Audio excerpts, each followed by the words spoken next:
It was the autumn of 1784 in the remote village of Ashcombe, nestled deep within the mist-shrouded valleys of northern England, a place where shadows clung to every stone and superstition dictated the rhythm of life.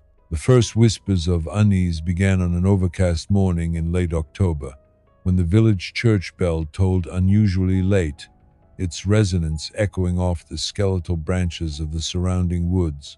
What the townsfolk did not yet know was that by the time the sun would set that day, Ashcombe would become a theater for unspeakable horror, a place where death, secrecy, and an ancient, malignant superstition would intertwine.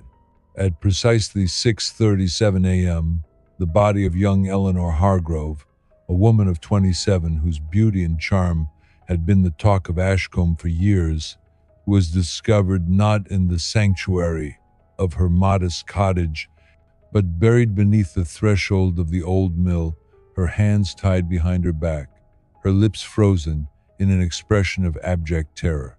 The villagers, already attuned to the eerie happenings of the valley, immediately whispered of curses and ghostly retribution, though the rational minds among them could not yet fathom the depths of cruelty that had been enacted. As you watch this, I want to ask, where are you tuning in from and what time is it there? Think for a moment about how your own surroundings feel as you hear this tale of shadow and blood, because the unease that gripped Ashcombe that day is far from contained. Weeks earlier, Eleanor had been noticed in the company of a man whose presence unsettled even the most stoic of villagers. Gabriel Crowther, a 4-year-old reclusive scholar with an obsession for the occult, had recently returned from London with books bound in human skin and ink made from substances whispered to be derived from rare and forbidden rituals. Crowther's reputation in the city had been murky, filled with whispers of black magic, secret societies, and a hunger for knowledge that straddled the boundary between genius and insanity. Neighbors recalled seeing him wandering the fog-laden woods at night, muttering incantations beneath his breath, while small, inexplicable fires broke out near his estate, leaving scorched earth and scorched minds in their wake. Eleanor, drawn by a mixture of fear and fascination, had entered his orbit, attending clandestine gatherings in the woods where the air smelled of charred herbs and the faint metallic tang of something far older, something darker than any human craft. On the night of October 12th, she had been seen leaving Crowther's property, trembling, her dress stained with what some suspected was blood, though no one dared approach her directly. The question that would haunt investigators for months: what had transpired in those forests, and what had compelled Eleanor to meet her fate beneath the very earth she once walked on. The discovery beneath the mill revealed more than the villagers could have imagined. Her body had been interred with meticulous care, as though the perpetrator had rehearsed this act countless times. A series of small carvings, symbols so intricate that scholars would later spend years attempting to decipher them, had been etched into the wooden beams of the coffin. They hinted at the ritual and invocation of unseen forces, meant not only to take life but to bind it, to tether her essence to the soil itself. The local constable, an experienced man named Arthur Pembroke, documented the scene with grim diligence, noting the absence of footprints save for one trail leading into the woods where the mist swallowed all evidence. Pembroke, whose mind had long straddled the line between rationality and the tales of old, began the investigation with skepticism.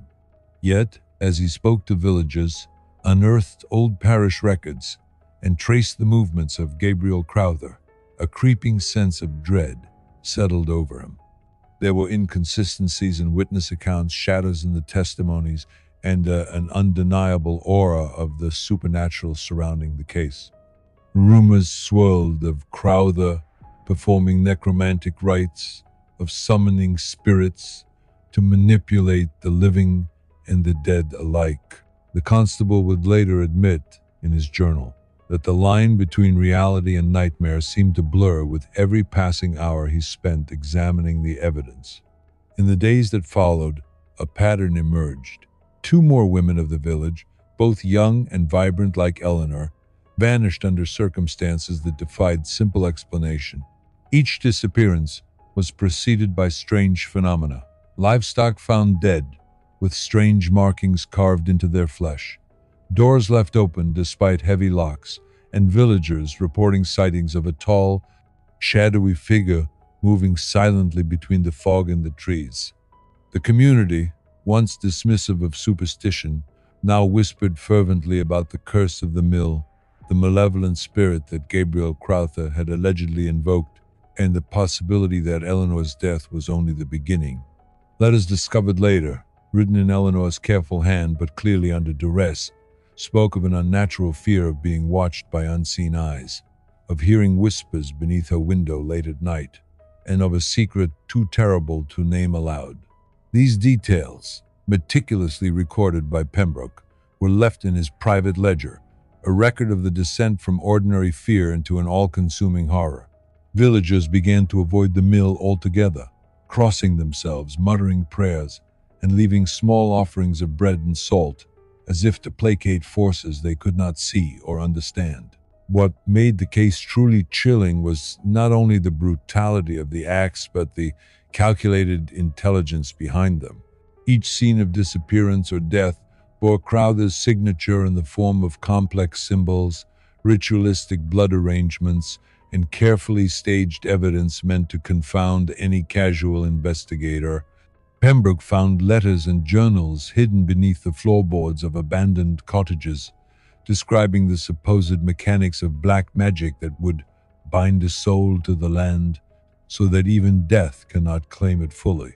It was here, in the hushed scribblings of someone who may have been more scholar than psychopath, or perhaps the perfect combination of both, that the narrative shifted from a simple murder to a story of calculated psychological domination.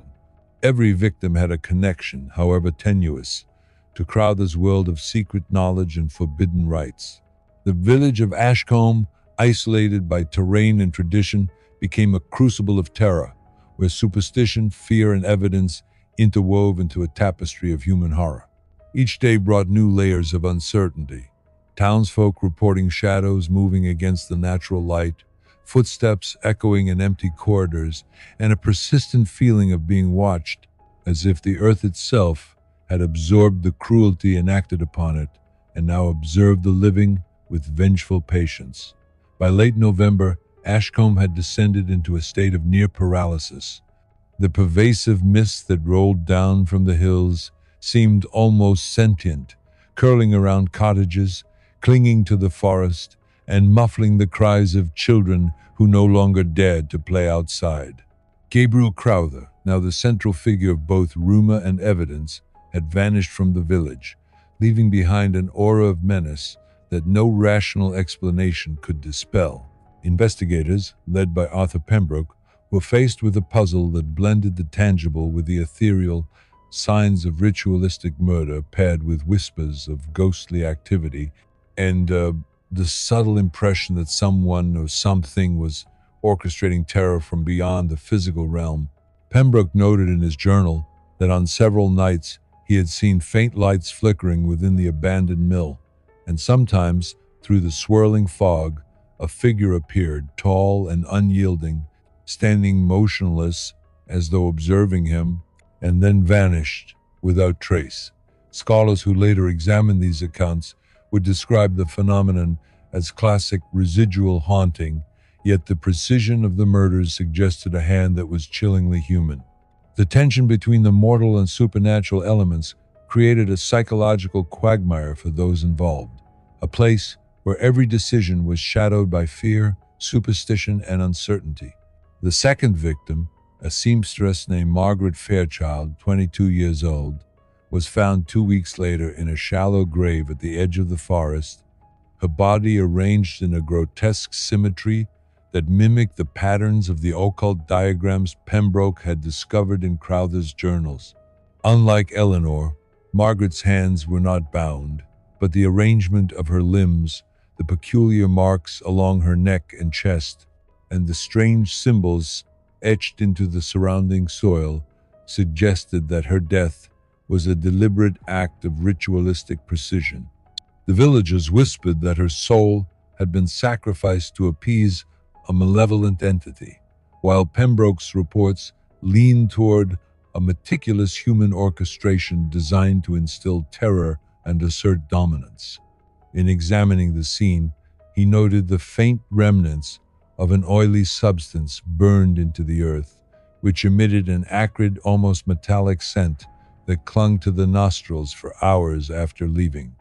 Blood samples taken later suggested no known disease or poison, only evidence of extreme physical trauma inflicted with knowledge of anatomy and human suffering. It became increasingly clear that each act, while steeped in superstition and Gothic horror, had a psychological blueprint behind it, a calculated attempt to unmoor the village from reality, to keep fear suspended just beyond comprehension. The community began to fracture.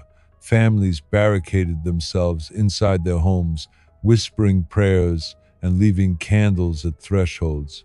Children were forbidden from speaking aloud of what they saw, as any mention of shadowy figures or whispered threats was immediately dismissed as hysteria. By early January of 1785, Ashcombe had transformed from a quiet, isolated village into a theater of paranoia, suspicion, and dread, where every footstep in the fog, every creak of timber, and every flicker of candlelight was interpreted as a portent of doom. Pembroke increasingly haunted himself by the accumulating evidence, noted that the pattern of Gabriel Crowther's crimes suggested not only physical violence but psychological manipulation so precise that the villagers' own fears became a tool in his arsenal. In one particularly disturbing incident, a young boy named Samuel Whitmore reported hearing a voice emanating from beneath the floorboards of his home, whispering names of the missing women in a hollow, almost rhythmic cadence. Pembroke documented Samuel's account with meticulous care, visiting the boy's home and noting the absence of structural anomalies that could explain the sound. The report emphasized that the boy's account coincided with reports from unrelated households, fleeting sounds beneath floors, whispers at gravesites, and a chilling echo in church corridors that seemed to respond to questions posed aloud. Here, the psychological component of Crowther's design became unmistakable. The perpetrator had created a mechanism of fear so subtle and pervasive that it infiltrated the daily lives of every resident, ensuring the terror continued long after any direct physical act. The fourth victim, Lydia Blackthorne, a 9-year-old maid from the neighboring estate, was discovered in late January, her body arranged in a posture that mirrored ancient depictions of sacrificial rites. Blood had been applied not just as evidence of violence but as a symbolic medium, forming geometric patterns that Pembroke's later notes described as sinisterly precise, bordering on the mathematical in their symmetry. The discovery shook the village to its core, as Lydia had been last seen attending the local chapel, making her disappearance both mysterious and frighteningly public. Witnesses recounted a shadowy figure trailing her through the churchyard, disappearing whenever approached. This pattern of premeditated terror, coupled with elaborate ritualistic staging, made it clear to the constable that Crowther's actions were not impulsive but methodical, intended to instill a sense of helplessness, inevitability, and moral disorientation among the villagers. Each discovery added layers to the unfolding narrative of malevolence. The mixture of Gothic horror, superstition, and psychological warfare had evolved into a systematic campaign that blurred the boundaries between mortal crime and supernatural terror. As investigations intensified, Pembroke uncovered further correspondence between Crowther and his mysterious associate ML, which suggested the use of black magic not merely as a cultural affectation but as an actualized mechanism for domination. One letter, dated November 3rd, read, "Through ritual and the careful binding of the corporeal vessel, We may whisper to the living, instill fear where no hand has struck, and shape the mind to our design. Such statements, while alarming, were corroborated by the behaviors observed across Ashcombe. Villagers reported seeing spectral forms moving independently of any logical source, inexplicable cold drafts, and the sensation of being touched or observed in spaces they believed empty. While Pembroke's notes remained cautious, emphasizing evidence over conjecture, the consistent pattern and independent corroborations forced even him to acknowledge that either the supernatural was at play or Gabriel Crowther's understanding of human psychology was so profound as to produce effects indistinguishable from the paranormal. The ambiguity itself became a tool of terror. If the forces behind the deaths could not be fully understood, the villagers were rendered powerless, their fear magnified exponentially. In early February, the fifth victim, Eleanor's younger cousin, Clara Hargrove, 24 years old, vanished under circumstances that mirrored her cousin's fate. Investigators discovered her body beneath the church floorboards, her limbs arranged in a pattern reflecting the intricate carvings found in Crowther's earlier victims. Unlike previous incidents, however, faint traces of a foreign herb were discovered in the soil surrounding the coffin, an herb associated with necromantic practices designed to heighten awareness between the living and the departed. Pembroke's notes speculate that Crowther may have intentionally escalated the sophistication of his rituals, perhaps as an intellectual exercise or as a demonstration of his ability to manipulate fear and death simultaneously. What remained terrifyingly consistent, however, was the level of psychological terror inflicted upon the villagers. By now, even the bravest citizens avoided nightfall, abandoned customary routines, and relied on charm-laden rituals and whispered prayers to preserve sanity. The village, once vibrant and orderly, had become a shadow of its former self, a Gothic tableau where superstition, horror, and human cruelty interlaced in a dance of slow, unrelenting dread. Media and neighboring towns soon became aware of Ashcombe's plight, sending inquiries and sympathetic warnings, though few dared enter the fog-laden valley. Articles in regional newspapers speculated about unholy practices and cursed families, blending rumor with fragments of Pembroke's detailed reports. Crowther, by all accounts, had disappeared entirely from public view, leaving no trail beyond the trail of fear and death he had orchestrated. The villagers, meanwhile, became increasingly suspicious of one another, fearful that neighbors might be complicit, driven by fear, or perhaps even influenced by supernatural coercion.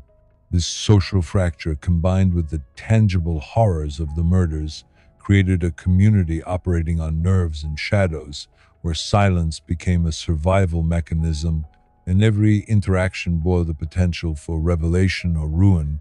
Amidst this escalating horror, Pembroke's investigations began to reveal subtle but crucial evidence of human agency behind the ostensibly supernatural phenomena. Minor discrepancies in witness accounts, traces of human manipulation at supposed haunting sites, and consistent correlations between Crowther's known movements and the locations of the victims suggested that, while superstition may have amplified fear, the mechanism of terror remained fundamentally human. Yet the sophistication of the strategy, the orchestration of whispers, the precise staging of ritualistic elements, and the manipulation of communal superstition was such that even the most rational observers were drawn into the narrative of ghostly malevolence. By now, Ashcombe had become a case study in the fusion of psychological terror, ritualized murder, and Gothic superstition, a perfect storm of horror and calculated human malice. By late February, Ashcombe's villagers were living in a state of suspended terror, their routines dictated not by day or night, but by the subtle rhythms of fear that emanated from the abandoned mill, the churchyard, and the whispering woods. Arthur Pembroke, now almost a part of the village's shadowed landscape, documented an unnerving escalation. Anonymous notes left at doorsteps, smeared with a dark, unidentifiable substance, symbols carved into trees and doors, and faintly glowing inscriptions near the graves of the deceased. Each act, calculated with meticulous care, seemed designed not only to terrorize, but to communicate a narrative that only Crowther understood. The constable's records describe how villagers reported hearing low, murmuring voices emerging from beneath the ground, repeating fragmented phrases that seemed to echo the rituals and symbols found at the crime scenes. While some accounts were dismissed as hysteria, the consistency and timing of the phenomena suggested an organized psychological mechanism executed with a deep understanding of both superstition and human fear. Even the local clergy, who had attempted to intervene with prayers and blessings, admitted a growing sense of futility. Their rituals were largely ineffective against the terror that blurred the lines between human cruelty and supernatural interference. The sixth disappearance, that of Jonathan Wycliffe, a 28-year-old apprentice stonemason, marked a chilling evolution in Crowther's pattern. Unlike his prior victims, Jonathan was male, and his body was discovered inside a crypt beneath the old abbey, bound in chains and marked with ritualistic symbols designed to suggest possession and torment beyond death. The choice of a male victim, the subterranean location, and the increasingly elaborate symbolism indicated an escalation in both cruelty and intellectual sophistication. Pembroke's notes detail how the crypt was carefully sealed, yet faint scratches and whispered sounds were detected from inside, suggesting the victim's desperate struggle. Subsequent analysis revealed that some of the chains and inscriptions contained traces of substances consistent with early alchemical practices, hinting that Crowther's knowledge of ancient rites was not merely theoretical but applied with practical, lethal precision. This act, like those before it, was not random. It followed a calculated sequence that blended physical brutality with psychological manipulation, ensuring the villagers remained both horrified and powerless to intervene. As the winter deepened, Ashcombe's isolation magnified the terror. Villagers stopped venturing outside at night, and even during the day, shadows became ominous. Wind carried the sound of faint whispers, and the once familiar woods became an oppressive, almost sentient presence. Pembroke's investigations began uncovering subtle connections between the victims, patterns in lineage, proximity to Crowther's residence, and even personal interests that aligned with occult practices. Eleanor Hargrove and her cousin Clara, Margaret Fairchild, Lydia Blackthorne, and Beatrice Loxley had all had either indirect or direct contact with Crowther's secretive gatherings, suggesting a deliberate selection process based on perceived vulnerability or symbolic value. The implications were horrifying. Crowther was not acting impulsively but with a strategic, almost scholarly precision, treating his crimes as a macabre experiment in control, fear, and ritualized power. Villagers who survived reported heightened awareness of the earth beneath their feet, the trees surrounding them, and even the faint hum of wind through the valleys, all interpreted as signs of ongoing surveillance by forces beyond comprehension. In early March, Pembroke discovered fragments of Crowther's personal journal concealed within the hollow walls of the mill. The entries were chilling in their clarity, revealing a mind obsessed with the intersection of fear, superstition, and ritualized death. One passage read, "Fear is the most pliant tool. Its echo in the minds of the living is more binding than chains. The whispers beneath the coffin are my heralds. The living unknowingly participate in the theater of my design." Here, the blend of human intellect and perceived supernatural power becomes evident. Crowther understood that the terror he instilled did not rely solely on murder, but on the psychological imprint left on the community, ensuring that the victims' suffering extended far beyond their physical lives. Villagers, even those untouched directly, were now complicit in their own horror, their imaginations amplifying every shadow, every whisper, and every minor anomaly into proof of an all-encompassing malevolence. By mid-March, Pembroke had begun piecing together a timeline of Crowther's movements and ritualistic practices, identifying recurring elements in the crimes. The use of blood in symbolic patterns, placement of victims in locations of cultural or spiritual significance, and the careful orchestration of auditory and visual phenomena to create an atmosphere of dread. These elements suggested a combination of practical knowledge, psychological insight, and possibly arcane belief, resulting in a uniquely horrifying method of domination. One particularly haunting observation involved a tree near the mill, whose bark was carved with symbols matching those on the victims' bodies. Pembroke noted that the carvings seemed to radiate an almost imperceptible vibration, a suggestion of energy or intent that villagers reported feeling as a tangible chill in the air. The constable's skepticism battled against the undeniable evidence of calculated manipulation, leaving him in a liminal state between rational investigation and the very superstitions he had long considered quaint. Even as Pembroke worked tirelessly, the psychological toll on Ashcombe's residents became increasingly severe. Villagers reported hallucinations of the deceased, phantom footsteps in empty hallways, and whispering voices calling their names during the long, oppressive nights. Community gatherings dwindled, with fear replacing tradition. Children were kept indoors, elders muttered prayers endlessly, and families rarely spoke beyond necessity. The interplay of Gothic imagery, supernatural suggestion, and the tangible brutality of the murders had created a landscape where every day was a rehearsal for dread.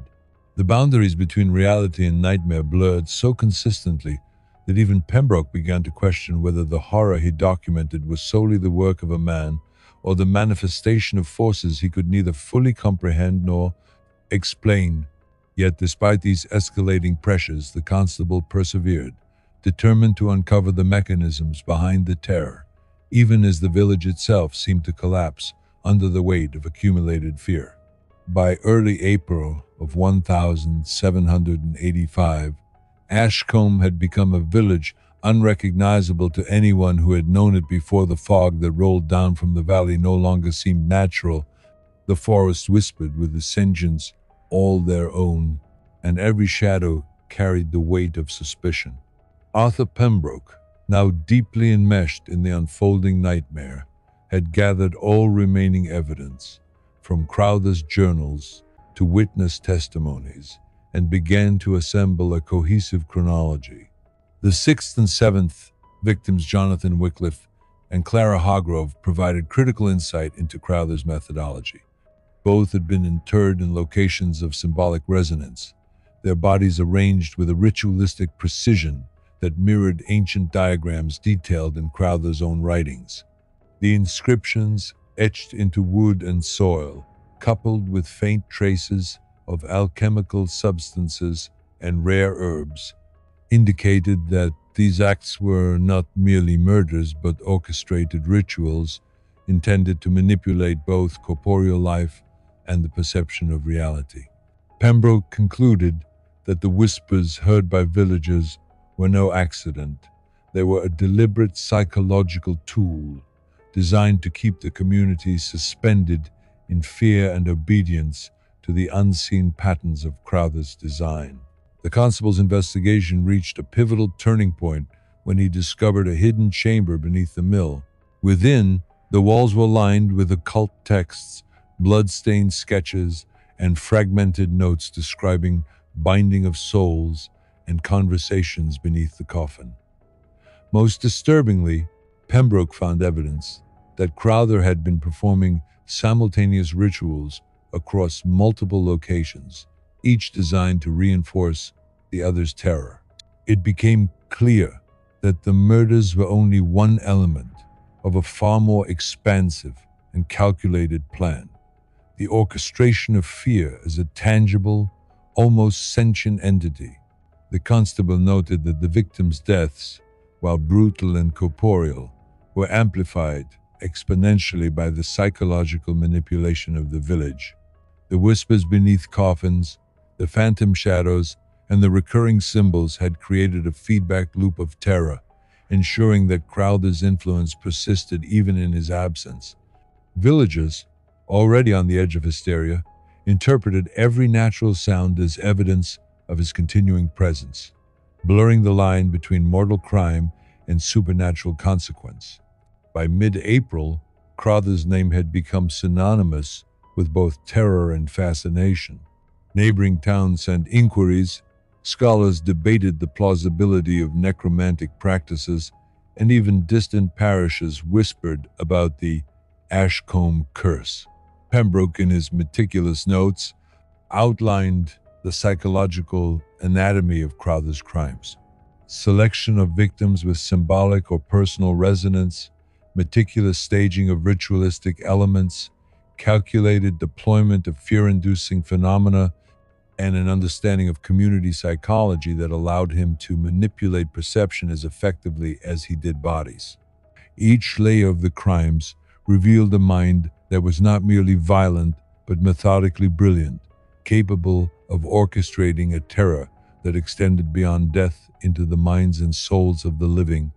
The villagers, aware of the evidence and yet powerless to act, experienced a form of collective trauma rarely documented in rural England, their behavior increasingly erratic, superstitious, and fearful. By late April, Pembroke had reached a conclusion that both terrified and fascinated him. Gabriel Crowther, whether alive or dead, had succeeded in binding the village in a web of fear that no conventional investigation could fully unravel. The evidence suggested he had fled, yet his presence lingered in every ritual mark, every whisper beneath coffins, and every shadow in the mist. Ashcombe's final victims, those who had survived the initial terror, spoke of dreams filled with whispers calling their names, visions of shadowy figures beneath the earth, and an ever-present sense of being watched. The constable documented these accounts with grave concern, recognizing that the trauma inflicted by Crowther was as enduring as it was profound. Over the following decades, Ashcombe remained haunted both in memory and, according to local accounts, in phenomena that could not be explained by natural law alone. Scholars studying the case centuries later would point to Crowther as an example of psychological terror elevated to an art form, an intersection of brutal human violence and Gothic superstition that defies simple categorization. The final reflection of the case, as recorded in Pembroke's concluding journal entries, remains chilling. We faced not merely a man, but the architecture of fear itself, built upon flesh, shadow, and whispers beneath the coffin. The boundaries between what is living and what is dead, what is human and what is beyond, became indistinct, leaving the village in a perpetual liminal state. The question persists: can any human mind so fully comprehend the machinery of fear without becoming part of it? As you hear this, consider the shadows in your own surroundings, the faint whispers of possibility, and the fragile boundary between safety and dread. What would you have done if you were among the villagers of Ashcombe, trapped in a web of unseen malevolence that toyed with your mind as expertly as it did with the bodies it consumed? If you want to explore more of these chilling tales from the dark corners of history, make sure to hit the subscribe button, give this video a thumbs up, and share it with someone who dares to face the shadows. The whispers may fade, but the stories linger, haunting us in ways both subtle and profound.